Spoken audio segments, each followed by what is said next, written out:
Hello friends, welcome back to my channel. আপনারা সবাই কেমন আছেন? আশা করি সবাই ভালো আছেন, আমিও ভালো আছি। তো বন্ধুরা, এই ছবিটাতে দেখতে পাচ্ছেন যে আমার শাশুড়ি মা এখানে গাছ থেকে লাউ পাড়লেন। আর এই যে লাউটা কেটেছিল আর কি গাছে, তো সেই লাউয়েরই আজকে রান্না হবে। আর গাছের যে বাড়ির যে গাছের সবজি, তার স্বাদই অন্যরকম, তাই না? তো আজকে বাড়ির গাছের লাউয়ের পোস্ত রান্না করছি, আর সাথে আরও কী করছি সেটা আপনাদের সাথে সবটাই শেয়ার করব। তো এখন হচ্ছে লাউটা একটুখানি এটা হালকা করে সেদ্ধ করে নেব, তারপর এটা নিরামিষ আজকে রান্না করছি, তো এটা পোস্ত বানাবো। আর এইদিকে হচ্ছে আমার ভাত রান্না হয়ে গেছে, ভাত নামিয়ে নিয়েছি। আর এদিকে হচ্ছে শাক রান্না করবো বলে শাক ভাজা হচ্ছে। তো এখানে এই শাকটা হচ্ছে পুনকো শাক, এটাও আমাদের বাড়িরই শাক। তো এই শাকটা হয়েছে, খেতে কিন্তু দুর্দান্ত লাগে। এটা আমি আজকে সর্ষে দিয়ে রান্না করবো, সেটা কিভাবে করছি আপনাদের সাথে শেয়ার করব বন্ধুরা। তো এই শাকটাকে অনেকে আবার নোটে শাকও বলে। আর এদিকে হচ্ছে লাউ পোস্তটা মোটামুটি আমার হয়ে গেছে রান্না। আর এটা আমি বড়ি দিয়ে আর কাঁচা লঙ্কা দিয়ে করছি এই পোস্তটা, কারণ হচ্ছে একদম সম্পূর্ণ আজকে পেঁয়াজ রসুন ছাড়াই রান্না।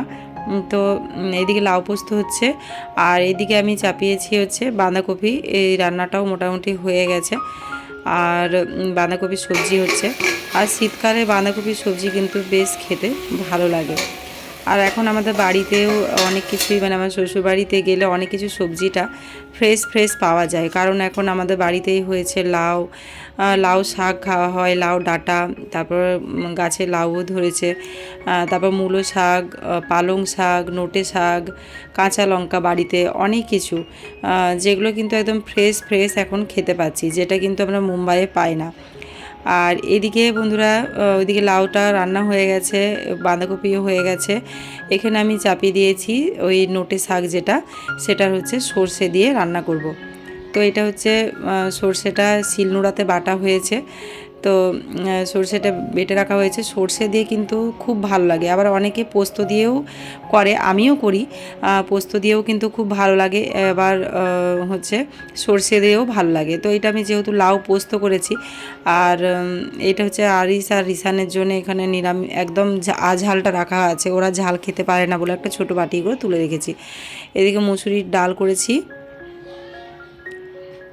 আর এদিকে তো দেখিয়েই দিলাম এদিকে কি রান্না করেছিলাম, আর ওই বাঁধাকপির সবজিটা। তো চলুন বন্ধুরা, কিভাবে আমি নোটে শাকটা রান্না করছি সর্ষে দিয়ে, সেটা আপনাদের সাথে একটু শেয়ার করে নিই।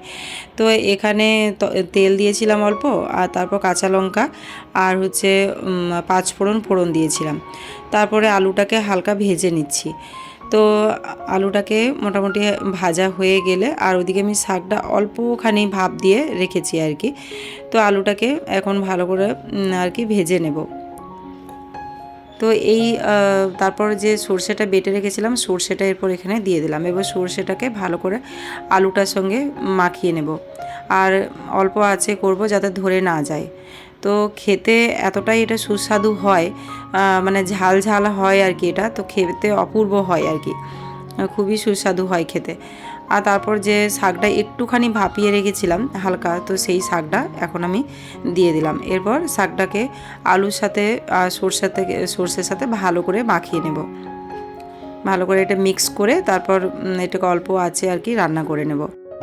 তো বন্ধুরা, কারা কারা এই শাক আলু দিয়ে সর্ষে রান্না এরকমভাবে কারা কারা খেয়েছেন বা খেতে পছন্দ করেন, সেই সব বন্ধুরা আমাকে কমেন্ট করে জানাবেন।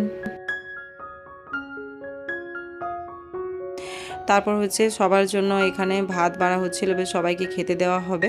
তো সবার মোটামুটি আর কি ভাত বেড়ে নেওয়া হচ্ছে।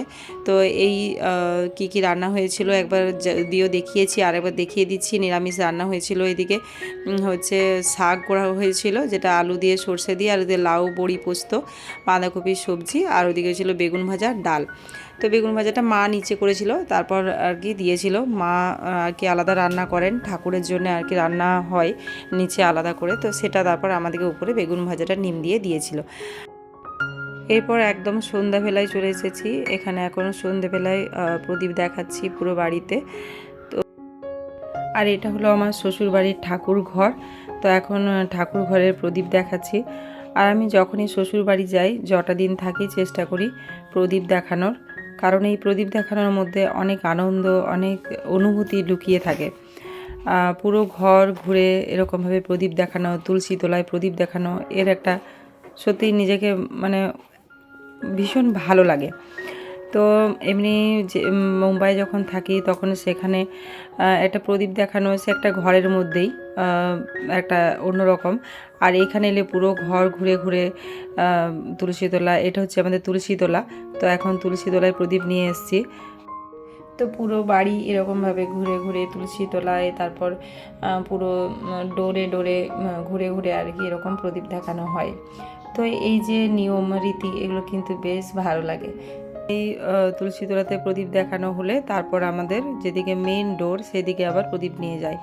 আর এখানে প্রদীপ দেখাই আমাদের গ্রামে আর কি লক্ষ্মী পুজো হয় ভীষণ বড় করে। তো লক্ষ্মী মায়ের মন্দির আছে, তো এখান থেকে আর কি লক্ষ্মী মাকে স্মরণ করে, মা লক্ষ্মীকে স্মরণ করে তো আমরা প্রদীপ দেখানো হয় আমাদের বাড়িতে। তো এখান থেকে প্রদীপ দেখানোর পর একদম আমাদের এটা বাড়ির মধ্যে এটা ঠাকুর ঘর আর একটা, তো তারপর এখানে প্রদীপ আর ধূপ আর কি রেখে তারপর ঠাকুরকে এখানে প্রণাম করে আবার যেখানে আরেকটা ঠাকুর ঘর আছে সেখানে আর এখানে দু জায়গায় শঙ্খ বাজাতে হয়, তারপরেই প্রদীপ দেখানো কমপ্লিট হয় সন্ধ্যাবেলাটা। আর এইদিকে সন্ধ্যাবেলা যেন অন্যরকম, চারদিকে বাজছে শঙ্খ, এই শঙ্খধ্বনিতে যেন সত্যিই আলাদা রকম লাগে।